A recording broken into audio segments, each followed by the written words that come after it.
Good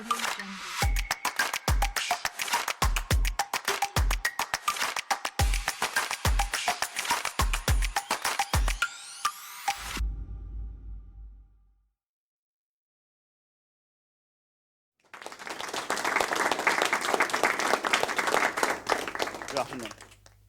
I'm an ancient science and history enthusiast, and I developed this enthusiasm because it is a very satisfying feeling when I find scientists are solving ancient mysteries and debunking blind beliefs. And the most exciting is when ancient history and science come together to reveal a lost knowledge. When I think of Evolution 3.0, I question if our lives are really improving in this era of high speed and rapid technological advancements. While we are concerned that AI has started replacing our workforce in jobs that require faster, more accurate, and consistently rational abilities, today AI is not yet capable of replacing humans' intuitive, emotional, and culturally sensitive qualities. Modern mainstream science has become very materialistic, and if we do not create a harmony between technology and humans' emotional, psychological, social well-being, and natural intelligence, then AI could certainly replace us in future. What we should really be doing is to help enhance our mental well-being and natural intelligence with the use of technology. And some inspiration can be taken from ancient science, which will be the main focus of my presentation. I'll be presenting a few facts and stories about ancient technology to draw your attention and leave you with a question to reflect on it yourself. So we take language for granted, but let's rethink and try to realize what our civilization would look like if our ancestors just gave up on learning to read and write. Our ancestors even encoded messages as hieroglyphs, mathematical designs in patterns and monuments, so that in an unknown time in the future, we would be able to decode their messages, make a discovery, and learn about a lost science. When I was talking about the hieroglyphs and everything, because it's so cool. So I'll just continue with my presentation from there. So these are taken a reference from Mayan hieroglyphs, just to show how they encoded ancient messages. So as I mentioned before, that mainstream science has become very materialistic, and it has affected the development of our intelligence. For example, if I say time, the only thing that comes to our mind is a watch. Our capacity to perceive time is limited to a device, and science has not yet been capable to influence simpler knowledge about time, although Albert Einstein discovered the theories of space and relativity decades ago. We do have a success story, though.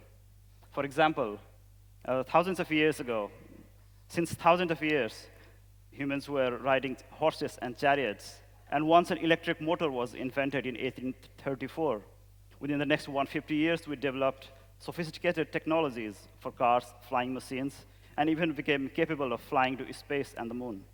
Billionaires like Jeff Bezos even flew to the space recently with ambition to demonstrate the beginning of space travel, space tourism. So it's like a butterfly effect. The way we use our technology today will affect our intelligence accordingly in future. Let's look at the story of the Great Pyramids of Giza. Historians and scientists have been studying it since 1840s, but we are still debating about what purpose it was built for. Mainstream historians claim pyramids was used to store mummies. Ancient technology researchers like Christopher Dunn proposed that pyramids could generate power.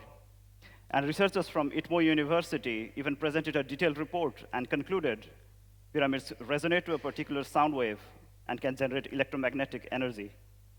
We still don't know what the power would be used for, but we certainly know that the geometry of its construction is encoded with ancient knowledge.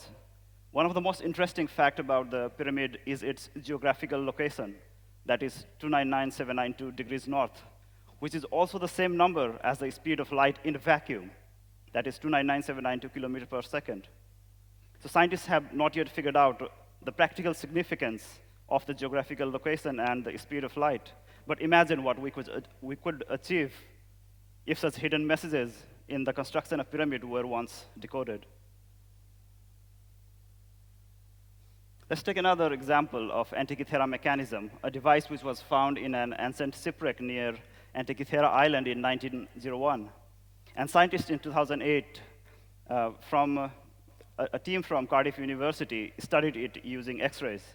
And they were able to decode that the device was used to study the motion of the sun and the moon, predicting eclipses. And as it was a device from 2,000 years old, they suggested it could be used for astrological purposes, to make calendar for Olympic Games, festivals, and rituals to predict, by predicting important celestial events.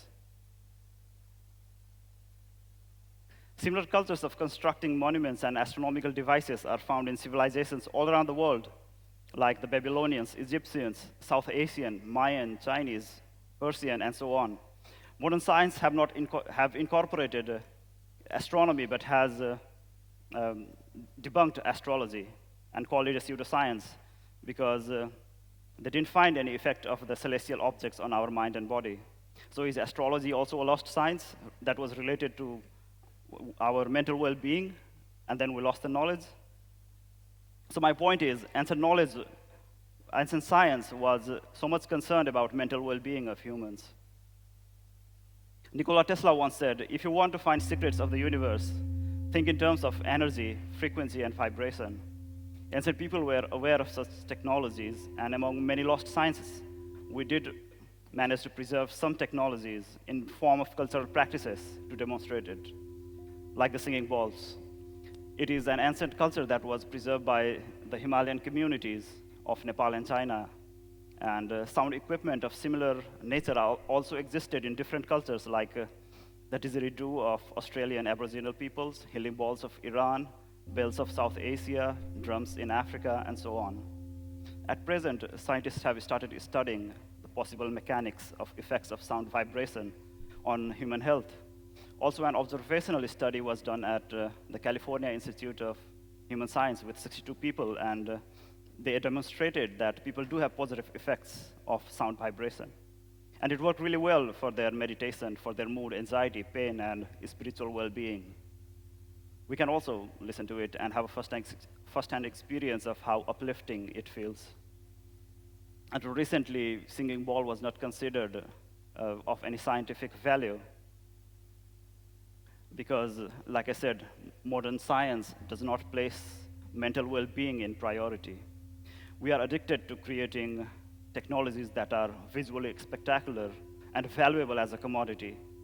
So this has gradually led us to lose a great deal of valuable ancient knowledge that could have served us well to maintain harmony between development of technology and our mental well-being. This is why, while moving ahead with development of new technologies and AI, we should consider our emotional, psychological, social well-being and higher consciousness of greater importance. It will not only help to make new generations more intelligent, but also make our lives better. And then hopefully, AI will not overcome the value of our existence. Thank you.